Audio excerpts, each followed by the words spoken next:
Friends, मी doctor Neha डोंगरकर। तुम्ही regular माझ्या चॅनलवर स्किन आणि हेअरसाठी वेगवेगळे व्हिडिओज बघतात आणि विटिलिगो आणि सोरायसिससाठी पण बघतात। आजचा आपला विषय आहे विंटर सीझनमध्ये हेअर फॉल का होतो आणि त्याच्यासाठी काय काळजी घ्यायची। तर पहिले आपण समजून घेऊया की विंटरमध्ये केस का गळतात। विंटर सीझन हा ड्राय सीझन असतो, हे तर सगळ्यांनाच माहिती आहे। मग तुमचा जो स्काल्प आहे तो जर जास्त ड्राय व्हायला लागला की केसांची जी मुळं असतात ती कमकुवत होतात आणि हेअर फॉल व्हायला सुरुवात होते। हे एक कारण आहे। दुसरी गोष्ट, तुमचे डायटरी सप्लिमेंट जर कमी पडत असतील, न्यूट्रिशनल सप्लिमेंट, तर त्याच्यामुळे सुद्धा हेअर फॉल होतो। तिसरं कारण आहे, तुम्ही वेगवेगळे शॅम्पू वापरत असाल, कंटिन्यूअस शॅम्पू चेंज करत असाल, तर काही शॅम्पू मधले जे घटक असतात ते केसांना ड्रायनेस आणणारे असतात, मग त्याच्यामुळे सुद्धा हेअर फॉल होतो।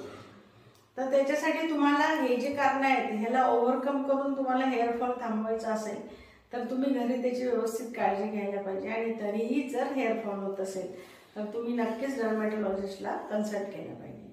तर आता आपण बघूया पहिले की काय काळजी घ्यायला पाहिजे। जेव्हा तुमचा हेअर फॉल व्हायला सुरुवात होते तेव्हा तुम्हाला जनरली जाणवतं की तुम्ही झोपल्यानंतर उठलात की तुमच्या पिलो कव्हरवर केस गळालेले आहे।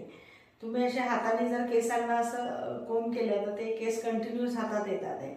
जर ह्या पद्धतीने हेअर फॉल होत असेल तर तो निश्चितच काळजी करण्यासारखा आहे।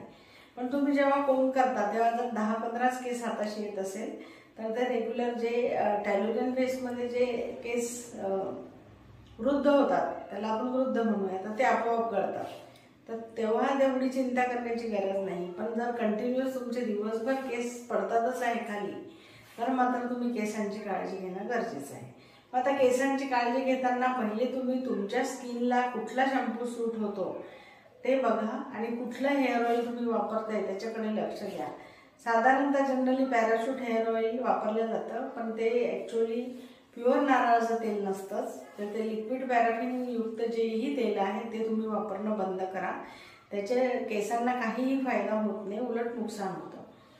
तर तुम्ही व्हर्जिन कोकोनट ऑइल किंवा मग बदाम तेल, ऑलिव्ह ऑइल यासारखे तुम्ही केसांना नरिशमेंटसाठी ऑइल वापरू शकता। आठवड्यातून एकदा तरी तुम्ही केसांना हलक्या हाताने ऑइल मसाज करावं। आणि विंटर सीझनमध्ये ऑइल मसाज करताना हे ऑइल थोडंसं कोमट करूनच ऑइल मसाज करावं। त्याच्यानंतर दुसरं आहे शॅम्पू। तुम्ही कंटिन्युअस शॅम्पू चेंज करू नये आणि विंटर सीझनमध्ये जे हार्श शॅम्पू असतात त्याचा वापर टाळावा। जे माइल्ड शॅम्पू असतात त्यानेच केस धुवावे। किंवा तुम्ही रेग्युलर जे हेअर पॅक येतात जसं शिकेकाई, आवळा, रेठा, जटामांसी, ब्राह्मी ह्या युक्त जर तुमच्याकडे हेअर पावडर असेल तर त्यांनी जरी तुम्ही हेअर वॉश केला तरी ते नॅचरल केसांना जे नॅचरल त्याला मॉइश्चराइज असतात केस, तर ते मॉइश्चरायझिंगला ड्राय न करता तुमचे केस खूप ग्लो करतील आणि चांगले दिसतील। तर तुम्ही ही एक काळजी घेऊ शकता। त्याच्यानंतर डायटरी सप्लिमेंटमध्ये तुम्हाला व्हिटॅमिन ए, ई, ओमेगा 3 हे सगळे मिळून जर काही कॉम्बिनेशनमध्ये मेडिसिन तुम्ही न्यूट्रिशनल सप्लिमेंट घेऊ शकलात तर ते घ्या।